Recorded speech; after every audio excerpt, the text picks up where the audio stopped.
latiendo en el estómago.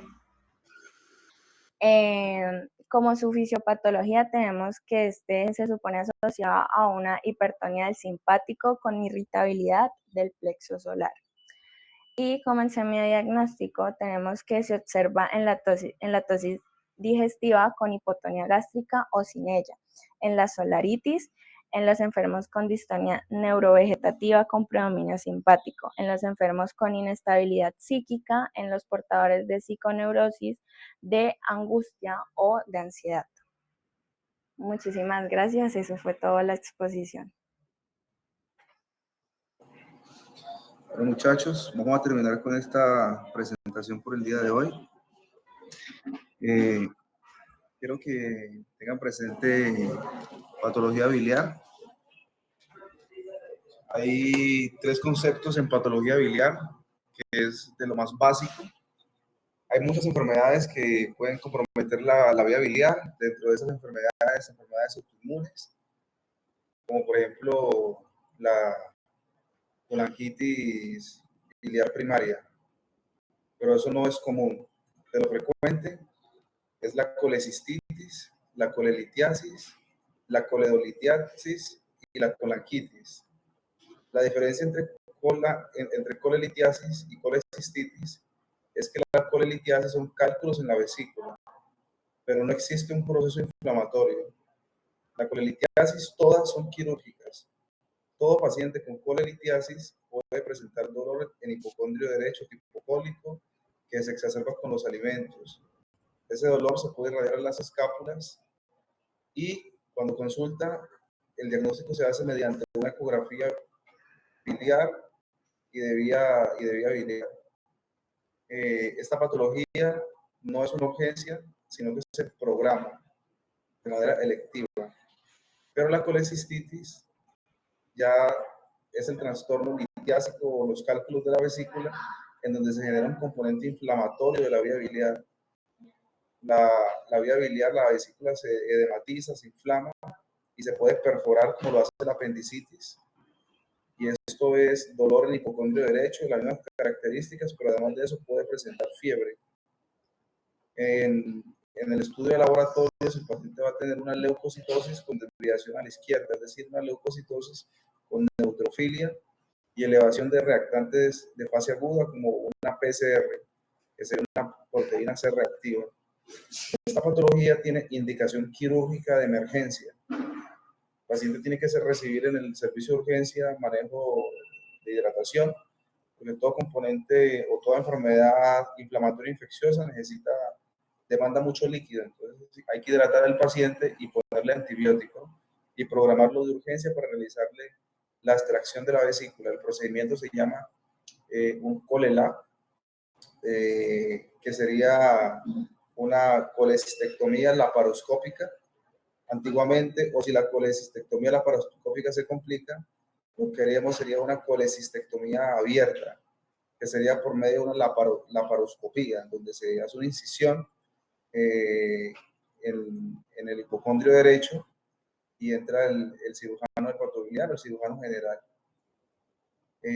La segunda patología que ustedes tienen que saber es la coledocolitiasis.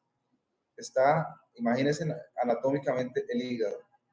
Del hígado salen 2 arterias, ¿no? O 2 conductos, que son el conducto hepático izquierdo, el conducto hepático derecho, y luego hacen una confluencia y se genera el conducto hepático común. Al conducto hepático común desemboca el cístico que viene de ahí de la vesícula biliar, ¿verdad? Después de la confluencia entre el cístico y el hepático común, continúa el conducto colédoco. Y al conducto colédoco se le une el conducto de Wilson y todo esto va al páncreas. Y ese conducto colédoco va a la ampolla de Bacter que desemboca en el intestino delgado. Cuando existen cálculos en la vesícula y los cálculos salen de la vesícula biliar y caen al conducto colédoco, se genera una patología que se llama coledocolitiasis. Y la coledocolitiasis es una patología que tiene una clínica similar, dolor en el hipocondrio derecho, pero este paciente puede hacer una obstrucción retrógrada de toda la excreción biliar. Entonces los pacientes con coledocolitiasis no excretan bilis y se ponen amarillos. Entonces, además de un paciente con dolor en el hipocondrio derecho, es un paciente que está amarillo, pero que además, como hay una oclusión retrógrada por delante del conducto de Wilson, que es el conducto que va al páncreas, se puede producir una pancreatitis como complicación de la coledocolitiasis. Y llegar con un dolor abdominal, que es un dolor abdominal hipogástrico que se irradia en banda o en cinturón, desde el epigastrio hasta los hipocondrios bilaterales, hasta la región dorsal, y se asocia a náuseas y vómito intenso. Este paciente, por lo general, puede o no tener fiebre, ¿verdad? Y está la otra patología que es la colangitis, y bueno, se me olvidaba que la coledocolitiasis es por cálculos, pero también puede ser por tumor.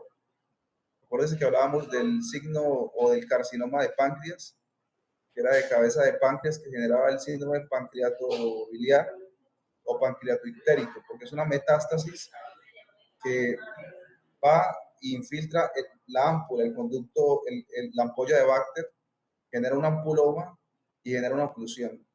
También puede ser por Ascaris lumbricoides, que son lombrices que van y se insertan en el conducto y lo ocluyen.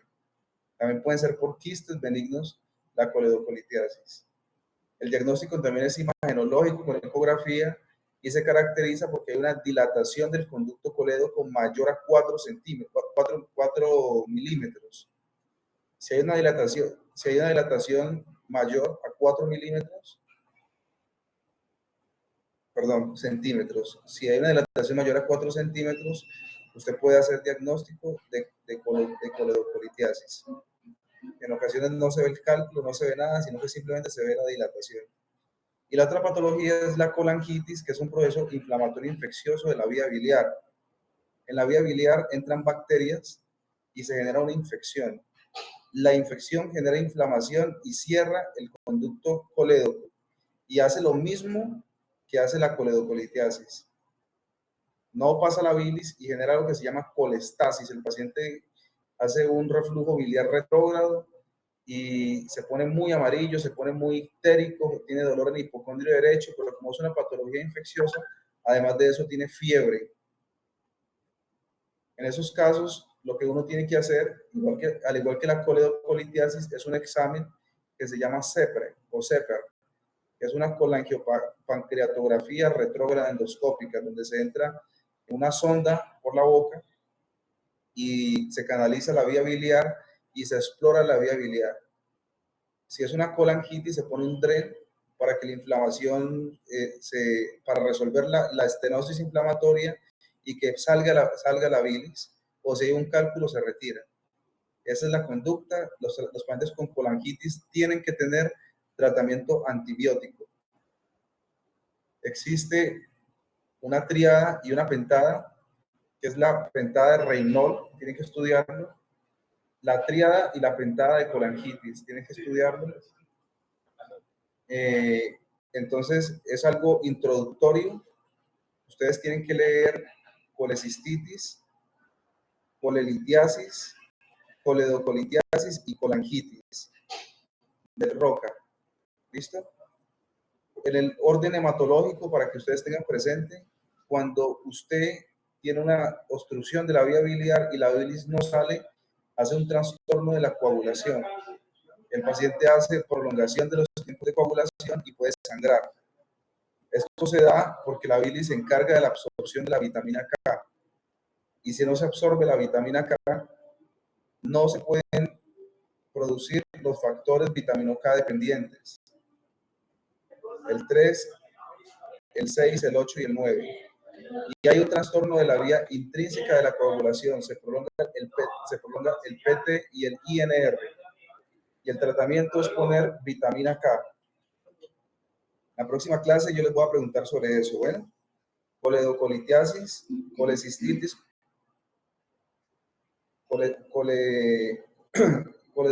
colangitis.